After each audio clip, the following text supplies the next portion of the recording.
What's going on, y'all? It's Tay. Welcome to the first video of the channel, man. Today officially starts the first day of putting the K24A2 into my 2003 EM2. I finally got all the parts in, so we can go ahead and get this swap done, man. I've been collecting parts for it since like early March. So to finally be able to get this swap together, really excited for this one. I'm gonna try my best to show you guys like the whole process, you know, what parts you can use, how to hook it up and stuff like that. I kind of am on a time crunch, so like I said, I'm gonna try my best to show you guys everything. So yeah, man, without further ado, we're gonna head outside and we will get straight to it. All right, y'all, so this is my K24A2 from a 2004 TSX paired with a 5-speed manual transmission from a 2003 Honda Accord. So to get this to work, there's a couple things that you have to do before you drop this in the car. So the first thing is the throttle body. This throttle body right here is from a 2003 Honda Accord. The one from the TSX won't work because it's drive-by-wire, and the one from the Accord is drive-by-cable. So you can use the D17 throttle body cable and just run it straight to this one. The one from the Accord bolts straight on, no issue. Or you can run like a K20 throttle body from like a RSX or EP3. You just have to get an adapter plate because they don't bolt straight on. But this is the easiest option if you're trying to do this swap. So just pick up a Accord throttle body and you'll be good to go. Another thing is I'm doing a coolant bypass on this one. So these lines right here off the throttle body, just loop it with like a hose or something and you'll be good to go. So there's a couple things on the engine side that you need to do in order for this to work. So the first thing is this post mount right here. This is from a 2003 Honda CR-V. You have to get this because the RSX post mount, the TSX and the Accord post mount don't work either. You have to get a CR-V one. It bolts straight up and it'll work with the swap mounts. As far as the belt, this is I believe this is a 55-inch belt. When you do an AC delete, I'm not running AC in this. So this is a 55-inch Gates belt or 55.3. I don't remember off the top of my head. It's either 55.3, it's either 55, 55.3, or 55 and a half. But that works if you're doing an AC bypass. Another thing, if you want to keep your power steering and not go to the electric power steering from the EP3, you can use an RSX power steering pump. This one is from, I believe, a 2000, either 2 or 3 RSX, because we're going to be running the hydraulic power steering. It fits right on there perfectly fine. So another thing is you're going to need a K20 knock sensor, which is this right here. This is just what works for this conversion harness, well, for this swap harness. So we'll go over that in a second, but if you're using this tuck harness, you're going to need a K20 knock sensor. And yeah, all right, so for the harness itself, this is a JACKSPANIA K20 tuck harness. The K20 tuck harness will work on the K24. There's just a couple things that you have to do in order for it to work right. So we'll start down here. So for the crank position sensor, you're going to need to either repin this harness, or you can pick up this this like conversion harness that plugs right in. So this is so you don't have to repin. This is so you don't have to repin the actual like swap harness itself. You just plug it in right here and it clips in just like that. I'll have the link to this in the description below. But other than that, on the back of the engine, this is how it all plugs in.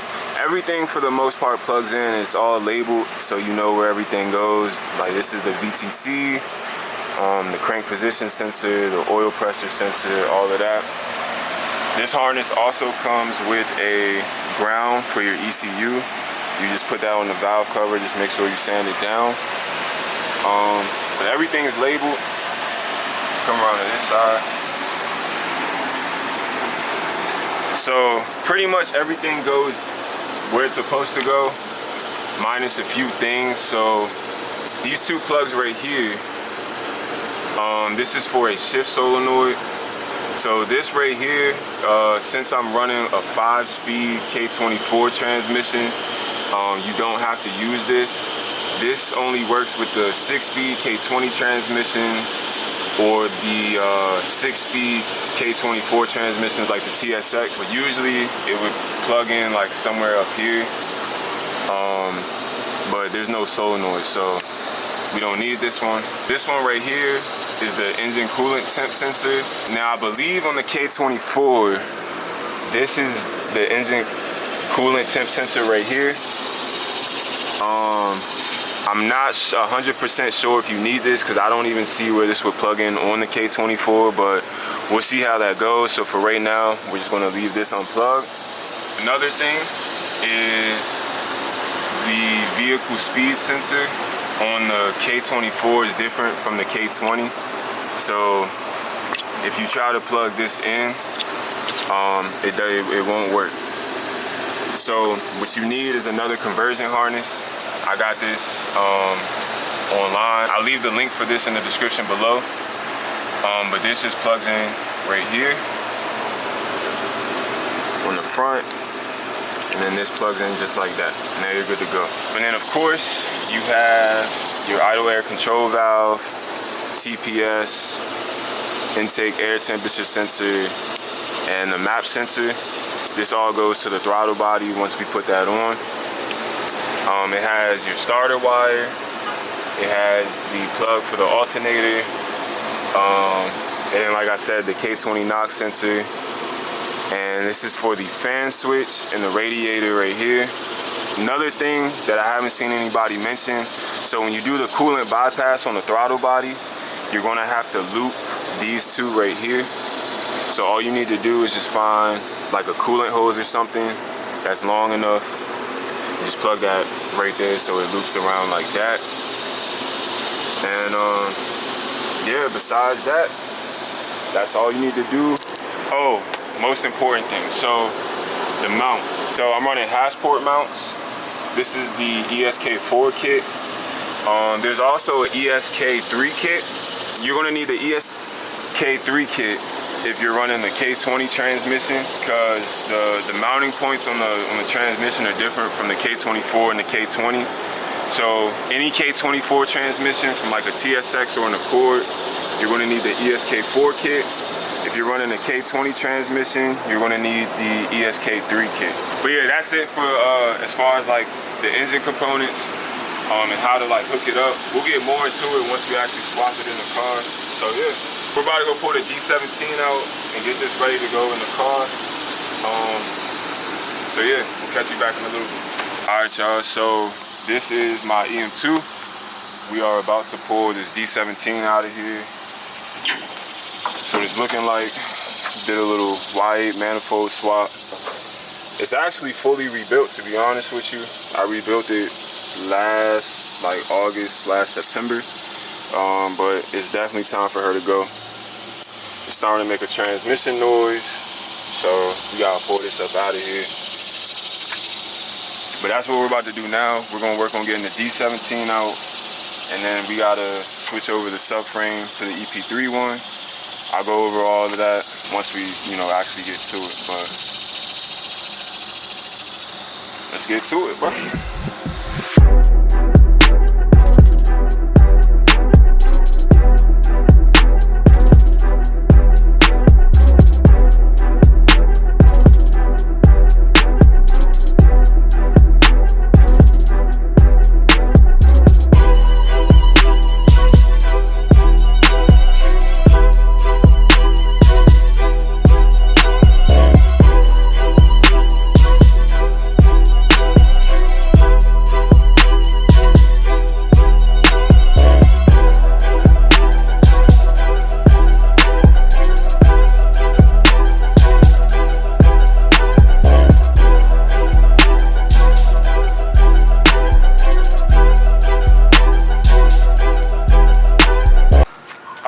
y'all. So we've been putting in some work on this thing.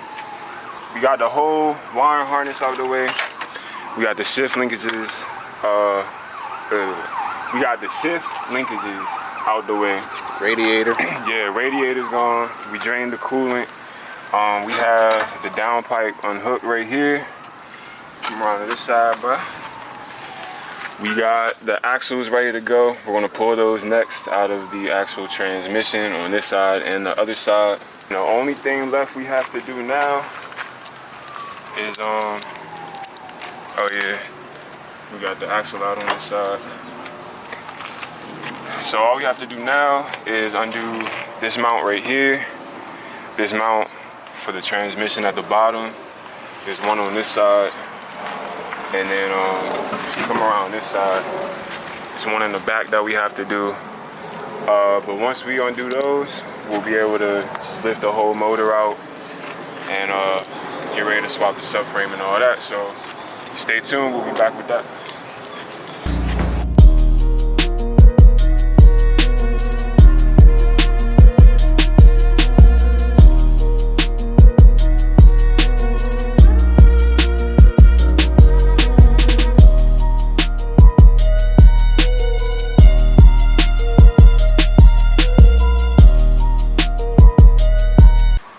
Alright y'all, so we finally pulled the D17 engine and transmission out.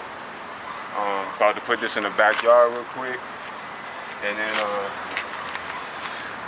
we gotta clean some of this up, get rid of the AC lines, and then we're gonna start with changing the subframe over to the EP3 one. And I'm gonna go over like all the parts that we're using for this swap for anybody else out there that's trying to do a K-swap on a 7 gen. But yeah, we got it all out. And the K-swap is going to go in soon. So stay tuned, we'll be back. We got the D17 subframe out. It's not too bad. So when you do this, there's going to be a bolt here. It's a 17 right here, right here, right here, and on that side. You get those out. You also got to take out the control arms. It's two 19s. One goes in this way, and then one right here from the bottom. You also have to take off the sway bar. It's two, what were those, 14s? Two 14s that go up in there. And once you undo all of that, the subframe drops right out. I'm gonna show you guys what it looks like. These are the control arms right here with the sway bar. You can just keep that together because it bolts right on the EP3 subframe. I'm gonna show you guys how that looks. So when you're doing this swap, you can use an EP3 subframe. That's what we have here. But EP3 works. You can use an RSX subframe from an auto or a manual, it doesn't matter. For this one, I picked up an EP3 one. All the EM2 stuff bolts right up to it, no problem. And yeah.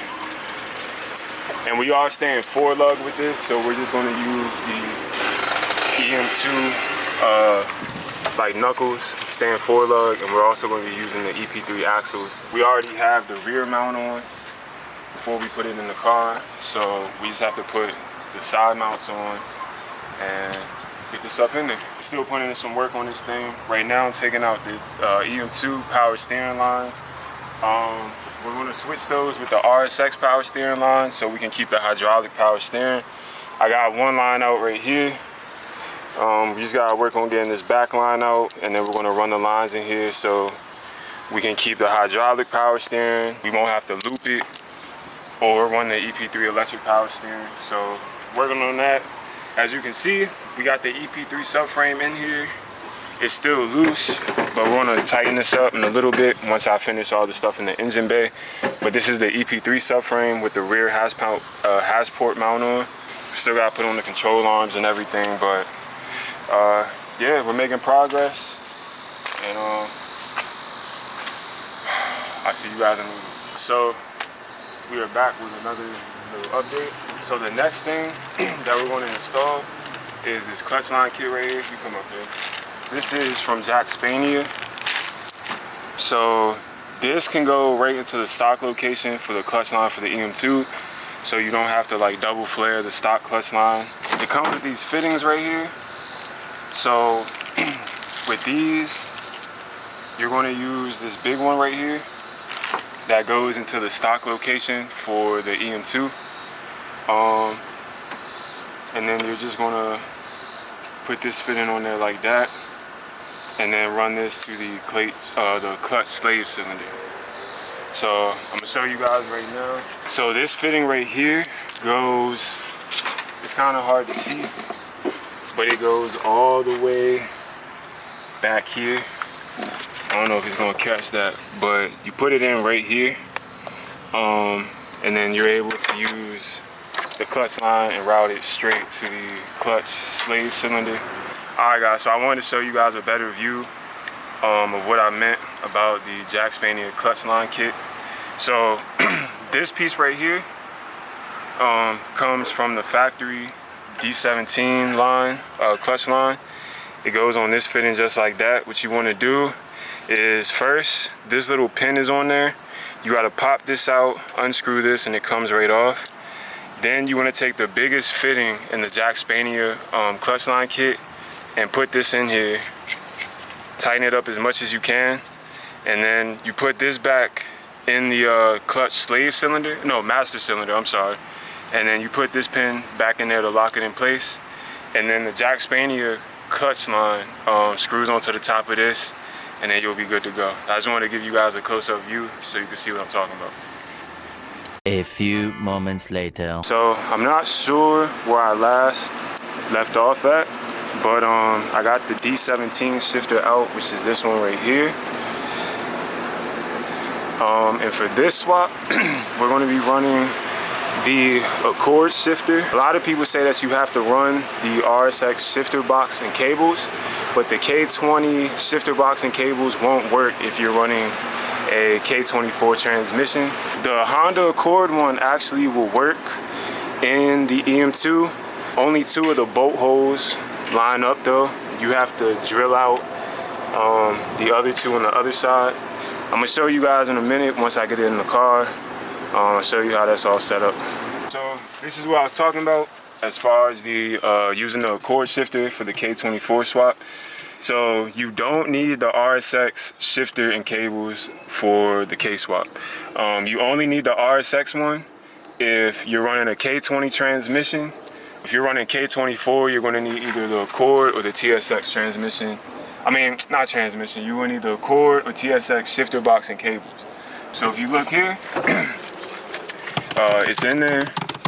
These 2 on this side right here line up, this one and this one. But you have to drill out these on this side, this one right here, and this one back here. So other than that, this is the Accord 5-speed shifter, cables, and the shifter box. Once you put like all the trim back on, you're not gonna be able to see any of this anyway, but it's in there, it's not going nowhere. I'll show you guys the front. So these are what the cables look like. Just running from the bottom of the car, right here. And they'll go on the transmission on this side. We also got the Hassport mounts in, right here and right here. We got the control arms back on. And another thing, we are running, this is a Accord throttle cable. The D17 one you can use, but it wraps all the way around the engine bay.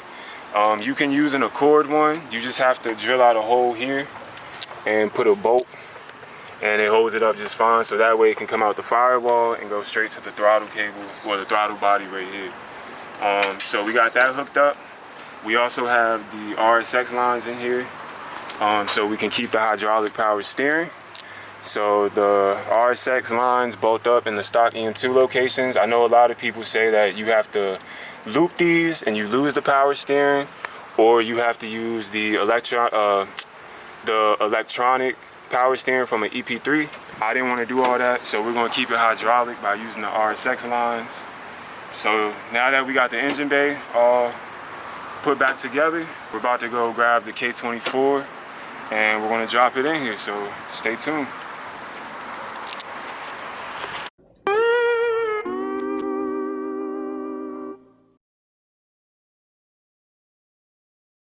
Alright guys, so we are back.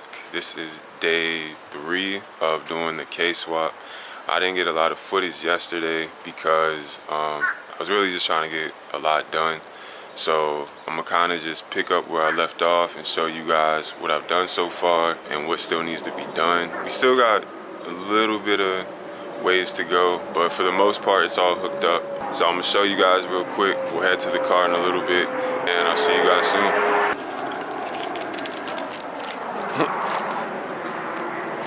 What's up, man?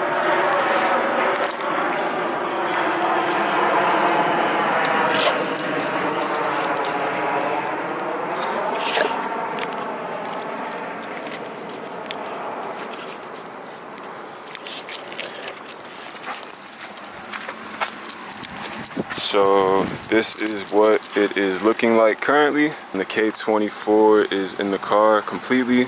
So I'm gonna just tell you guys a little bit of what I've done so far, because obviously we've done a lot since the last time. So the first thing, working from this side, I got the shifter linkages hooked up, just running under the car.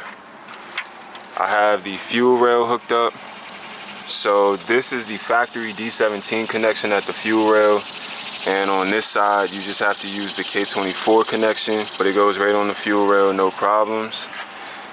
This top port, if you decide to keep the side hardware, the one that goes straight up like this is for your brake booster. That's where I have that one running. The bottom one, where that little cap is right there, that is a evap line. I just capped it off because I'm not going to use that one. And then everything else hooks up like factory. I still gotta put this, ooh, well yeah, I gotta move this up to clamp it down, but everything else goes in the factory spot. This line right here is the idle air assist, that goes right there. I broke this off, but even though there's a hole in it, it's blocked on the other side, so you can just put a vacuum port right here and just keep that in there. We're not even going to see none of this anyway because the cover is going to go on it. So I also have the power steering lines in.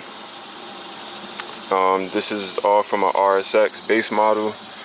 I have the lines running back there. Still got to put in the radiator and the coolant hoses. And then of course we have the Hasport mounts. One right here on this side for the transmission, and the one in the back. So when you're actually getting this in there, you want to start, make sure this one's loose. Take this and this off, and the one in the back, what I did was, see if I can get down in there. So this silver one, just leave that on the subframe, and this black piece, hold on.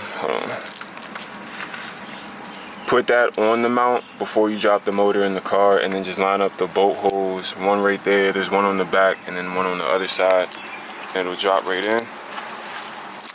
I also have the clutch line running. This is the JACKSPANIA clutch line. I already have it bled and hooked up to the slave cylinder right here. Everything is working. So right now, all that's left is I still have to hook up the battery. I'm gonna show you guys how to hook up the power and everything. And I still have to get the axles in there because there's no axles, but yeah, this is what it's looking like right now. It's coming along. And I'll be back once we get some more stuff done. So we're about to throw the axles in. These axles right here are from an EP3 I picked up on Marketplace. So for the swap, you can use any EP3 or RSX axles, but depending on if you're 4 or 5 lug is what's going to determine the size axles you use. So since I'm staying 4 lug, you can use EP3 axles or base RSX 5-speed axles. The manual and auto ones are different. I believe it's just how they like actually fit in the car is what's different between the autos and manuals. If you're 5 lug, you need to pick up some Type S axles. Those are 36mm axles, whereas the base RSX and the EP3 axles are 32mm, which fit perfectly in the wheel hubs of the EM2. So we're just staying with the EP3 axles. We're gonna throw these in there and I'm gonna show you guys how it looks in a second. Alright guys, another update. So the swap is complete. Ignore the mess. But it is in the car. Just filled it up with oil. Hooked up the ground wires. I have a ground wire going from the water, what is this? The water coolant pipe to the body down there. One from the front of the transmission to right there. And then I have another one going from let's see if I can get it right there to the shock tower right there. I have all my power wires ran. I'm gonna show you guys real quick how I have that set up. Shout out to my boy Sleeper Plug. We were on the phone for probably like 4 or 5 hours trying to figure out how to run this power from the battery all the way up to the front of the car. So how I did it is I kept it as factory as possible. So this is my negative terminal. I just have that grounded back. Let me see if I can get it back there. And when the battery was up front, there were 2 leads coming off the positive terminal. One of those leads was going from the positive to the starter, and the other one was going from the positive to the fuse box. So this is my starter wire right here. I have that going to a 150 amp fuse, well, circuit breaker, and it just runs through the car straight to the starter. And this one right here goes from here straight to the fuse box. I'll show you guys how I have it ran. So pretty much it runs through this panel right here and down through here, through the firewall, and then they come through here, and this one is the one that goes to the starter, and this one right here goes to the fuse box on the left side. This one goes from here straight to the alternator, right there. I got all the hoses hooked up. So your heater hoses, the one that comes from like that little, I'm not sure what that is, a little black thing, goes to the black pipe, and the other one from here goes, well, that connects to here comes from, I'm not sure, it's just the bottom hose, but that's how I got that hooked up. Alright y'all, it's time for the first start. We finally got everything wired up. We just primed the engine just to see if there was any leaks or anything. We're still going to start it just to make sure that everything is good. So all I'm doing now, I already put the injectors back into place so we can just, you know, go ahead and start it. We're just trying to build some oil pressure first. So now I'm gonna put the injectors back, tighten everything down. Just gotta fix the throttle cable, and then we're gonna give it a first start, see what happens. So give me like 5 minutes, bro. All right, y'all. So we got everything hooked back up. It's the first start. Let's see.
Alright y'all, so we officially got the K24A2 running in the EM2. It took a little bit. This is my first time doing like any type of Kswap, but for the most part, it's pretty straightforward. Really tedious though, but if you got the time and the patience, you can get it done. There's still a couple things that we gotta button up just to make the engine bay look nicer. We're gonna put the cover back on here, intake, try to tuck some of these wires and everything. But other than that, man, I mean, it sounds healthy. It's not leaking, no oil leaks, no coolant leaks. Right now, if you come back here, it's just running an open header. That's the K24 header.